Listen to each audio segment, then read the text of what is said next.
Bismillahirrahmanirrahim. Assalamualaikum warahmatullahi wabarakatuh. Oke, untuk kali ini saya akan memperkenalkan lagi salah satu aplikasi N23, yakni untuk jabatan fungsional terapis gigi dan mulut ya.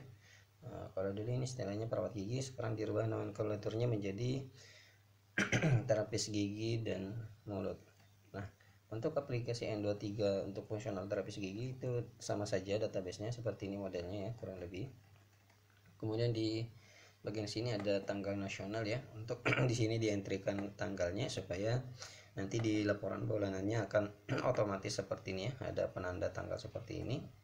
Kemudian selanjutnya di sini ada kinerja atasan yang akan diintervensi. Ini sini harus diganti, diisikan dulu supaya nanti di bagian SKP kuantitatifnya di sini ada opsi pilihan untuk memilih yang mana rencana kinerja atasan tersebut yang akan dieksekusi. Jadi seperti itu cara kerjanya. Nah, untuk di SKP kuantitatifnya sendiri di sini saya print preview dulu. Nah, model tampilannya akan seperti ini ya.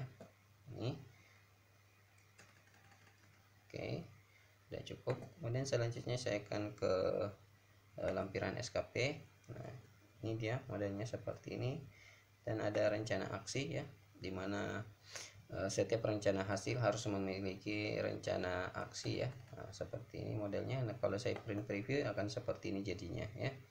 Oke, jadi di SKP Permenpan itu 6 itu juga ada yang dinamakan rencana aksi ya, tabel rencana aksi, dimana terdiri dari rencana hasil dan rencana aksi. Oke, kemudian selanjutnya di bagian umpan balik ya, walaupun meski ini tidak di print, tidak diperlukan, tapi ini landasan pengukurannya ya.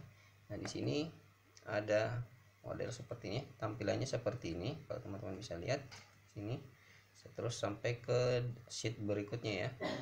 Oke, kemudian selanjutnya ada dokumen evaluasi. Kalau dokumen evaluasi itu hampir sama dengan sheet umpan balik, cuma di sini ada grafik ya, tambahannya ada grafik. Oke, seperti ini tampilannya juga. Nah, kemudian ada dokumen evaluasi. Oke, seperti ini. Kemudian ada surat pernyataan untuk kebutuhan dupaknya dan disertai dengan rincian kegiatannya. Nah, rincian kegiatan ini bisa dijadikan sebagai alat bukti dukung ya, bukti dukung dalam kegiatan SKP-nya, di mana di umpan balik dan di bagian evaluasi kinerja itu sama-sama membutuhkan realisasi berdasarkan bukti dukung. Nah, di bagian bulanannya ini bisa dijadikan sebagai alat bukti dukung ya. Nah, jadi tidak hanya serta-merta SKP saja, jadi ini bisa dijadikan alat bukti dukung jika suatu saat memang diperlukan untuk melakukan pengecekan perhitungan-perhitungan. Nah, ini perhitungan yang ada di sini ini sudah terhubung semua ya, ini sudah terhubung semua ke bagian umpan balik yang ada di sini ya. Sini makanya di sini ada nilai persentase ya, di sini juga ada nilai persentase ya. Jadi ini nilainya besar, ini hanya sekadar contoh saja untuk melakukan simulasi. Yang jelas perhitungan yang ada di sini, pengukuran yang ada tiap bulan di sini akan langsung dihitung melalui dihitung di bagian umpan balik sini, dan juga di bagian evaluasi kinerja yang ada di sini ya. Oke. Kemudian selanjutnya kita ke bagian masih di sini ada rekap semester untuk kebutuhan dupaknya sekalian juga ya. Oke. Tampilannya seperti ini. Kalau saya print preview akan kelihatan jadinya seperti ini ya. Oke. Kemudian selanjutnya ada dupaknya juga ya. Jadi update ini juga lembar dupa, cuma tidak di print, tidak diperlukan, hanya sekadar yang ini saja yang warna hijau ya. Nah, ini untuk kebutuhan dupaknya juga. Oke. Kalau saya print preview akan tampilannya seperti ini ya. Jadi hariannya ini bisa dijadikan sebagai umpan balik dan juga untuk kebutuhan pengajuan dupaknya ya, pengajuan dupaknya ini karena ada rekap semester dan dupak.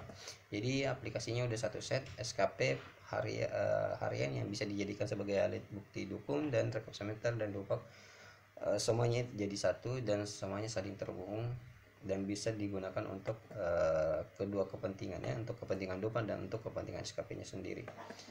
Kemudian di sini ada di bagian pak konversi, perhitungan integrasi dan seterusnya. Oke, dan jangan lupa di sini ada logbooknya ya. Sini ada logbook untuk kebutuhan uji kompetensinya ya, meskipun nanti uji kompetensi sudah tidak diadakan lagi kecuali dalam hal-hal tertentu ya uji kompetensinya. Kemudian selanjutnya apa lagi ya, mungkin saja perkenalan untuk N23 aplikasi SKP Permimpa 6 untuk fungsional terapis gigi ya. Oke, itu saja. Akhirul kalam, non wala kalami wa ma yasrun. Assalamualaikum warahmatullahi wabarakatuh.